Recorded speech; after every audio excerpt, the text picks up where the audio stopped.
किशनगंज नामक एक छोटे से शहर में एक विधवा और उसकी बेटी विद्या किराए के एक मकान में रहती थी। विद्या की माँ का नाम अंजलि था। वो दूसरों के घरों में काम करके अपने घर का गुजारा किया करती थी। बेटा विद्या, ये ले। माँ, आप हर चीज हमेशा ऐसे बांटकर क्यों खाते हो? अकेले क्यों नहीं खाते? क्योंकि बेटा, मिल बांटकर खाने से प्यार बढ़ता है और खुशियाँ बढ़ती है। अच्छा माँ? दोनों माँ बेटी ये सब बातें कर ही रहे होते हैं कि तभी उसकी मकान मालकिन वहाँ आ जाती है। तेरा इस महीने का किराया कहाँ है? अरे, वो मालकिन ने अब तक पैसे नहीं दिए हैं ना। वो जैसे देगी मैं आपको दे दूंगी। ठीक है, 2 दिन के अंदर मुझे मेरा पैसा मिल जाना चाहिए। अगर पैसे नहीं मिला तो तेरा सारा सामान उठाकर मैं बाहर फेंक दूंगी, समझी? पता नहीं कहाँ से मुंह उठाकर आ जाते हैं गरीब कहीं के। मकान मालकिन की ऐसी बातें सुनकर अंजलि बहुत दुखी हो जाती है और वो मन में कहती है, हे भगवान, 2 दिन बाद तो मेरी बेटी का जन्मदिन भी है और अब तक मालकिन ने पैसे भी नहीं दिए।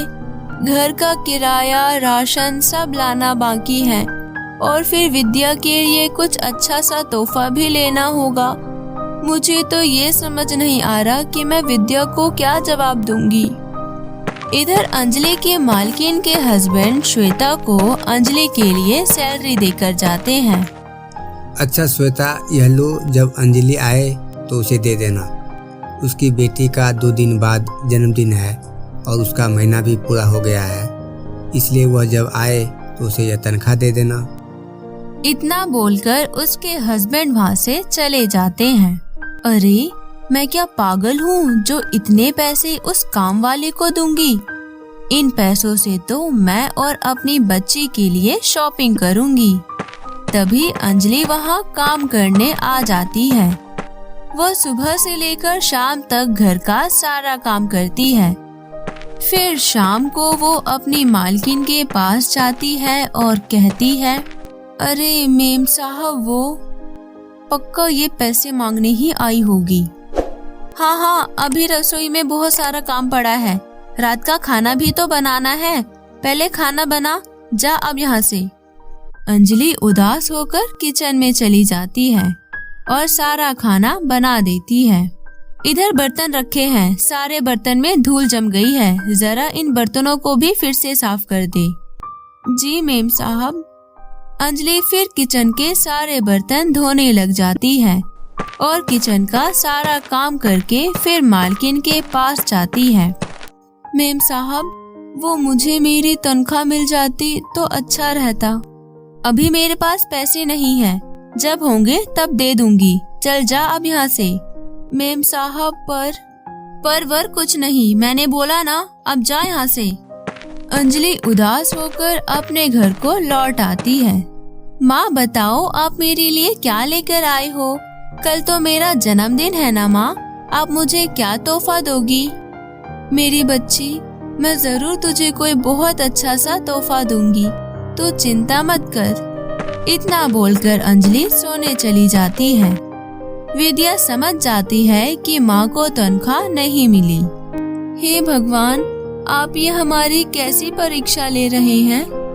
अगली सुबह, जन्मदिन बहुत बहुत मुबारक हो बेटी, और मुझे माफ कर दो, मुझे अभी तुम्हें देने के लिए कुछ भी नहीं है, पर मैं वादा करती हूँ मेरी बच्ची, मैं शाम को जरूर तुम्हारे लिए कोई बहुत अच्छा सा तोहफा लेकर आऊंगी।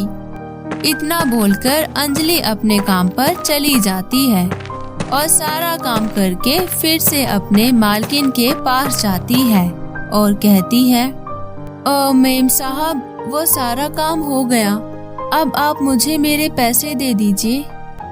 तुझे कहा ना मैंने, अभी मेरे पास पैसे नहीं है, कुछ दिनों बाद दे दूंगी तुझे पैसे। मेम साहब, ऐसा मत बोलिए, आज मेरी बेटी का जन्मदिन है, मुझे उसके लिए तोहफे लेने हैं और मकान का किराया भी देना है। नहीं तो मकान मालकिन हमारा सारा सामान निकाल कर बाहर फेंक देगी। कृपया करके आप मुझे मेरे पैसे दे दीजिए। उसी वक्त श्वेता के हस्बैंड वहां आ जाते हैं और गेट पर खड़े होकर सारी बात सुनने लगते हैं। अरे पर मेरे पास अभी पैसे नहीं हैं, तो मैं कहां से ला कर दूं? और तेरा और तेरी बेटी का पेट कभी भरता है कि नहीं? जब देखो तब पैसे मांगती रहती है। हम तुझे बिना मांगे कितना कुछ देते हैं, लेकिन तू अपनी औकात दिखा ही देती है। तभी श्वेता का हस्बैंड केशव वहां आता है और गुस्से से श्वेता से कहता है, श्वेता, तूने अंजलि को पैसे दिए, अब झूठ मत बोलना, क्योंकि मैंने सारी बातें सुन ली है। तुझे एक बार भी दया नहीं आई अंजलि पर कि मैं उसकी मेहनत के पैसे दे दूं। अरे यह बेचारी गरीब है, इसकी तनख्वाह मिलेगी तभी इसके घर का चूल्हा जलेगा और अपने बच्चे के जन्मदिन मनाएगी। पर यह सारी बात तू कभी नहीं समझेगी, क्योंकि तेरे पास सब कुछ है, रहने के लिए घर, खाना, पैसे। अरे एक बार इसके जगह तू रहकर देख, सारी अकल ठिकाने आ जाएगी। पर अब से मैं तुझे कोई पैसे नहीं दूंगा। अब से तू लोगों के घर काम करेगी और खुद पैसे कमाएगी, तो तुझे पैसे का महत्व समझ में आएगा, समझी? केशव, ये सब मैं कैसे करूँगी? मैं दूसरों के घरों में काम कैसे करूँगी? जैसे अंजलि करती है वैसे तू भी करना। नहीं केशव, मुझसे बहुत बड़ी गलती हो गई। मैं अंजलि की मजबूरी को समझ नहीं पाई और उसे ना जाने क्या क्या कह दिया। प्लीज केशव, मुझे माफ कर दो। माफी मुझसे नहीं, अंजलि से मांग। अंजलि, मुझे माफ कर दो। मैं अपनी गलती पर बहुत शर्मिंदा हूँ। मुझे नहीं पता था कि ये पैसे तुम्हें मिलेंगे तभी तुम्हारा घर का खर्च चलेगा और तुम अपनी बेटी का जन्मदिन मना पाओगी। प्लीज मुझे माफ कर दो। अरे नहीं मेम साहब, आप माफी मत मांगिए, मुझे आपकी किसी बात का बुरा नहीं लगा। अंजलि की बात सुनकर श्वेता खुद को बहुत छोटा महसूस करती है और अंजलि को उसके महीने की तनख्वाह देती है और उसकी बेटी विद्या के लिए एक अच्छा सा तोहफा भी खरीदकर अंजलि को देती है और फिर सब मिलकर उसकी बेटी विद्या का जन्मदिन बहुत अच्छे से मनाते हैं। तो दोस्तों, कैसी लगी आपको हमारी ये कहानी? हमें कमेंट करके जरूर बताएं और यदि आपको कहानी पसंद आई हो तो वीडियो को लाइक करें, चैनल को सब्सक्राइब करें और अपने दोस्तों के साथ ज़्यादा से ज़्यादा शेयर करें। तो मिलते हैं किसी दूसरी अच्छी नई कहानी के साथ, तब तक के लिए बाय बाय।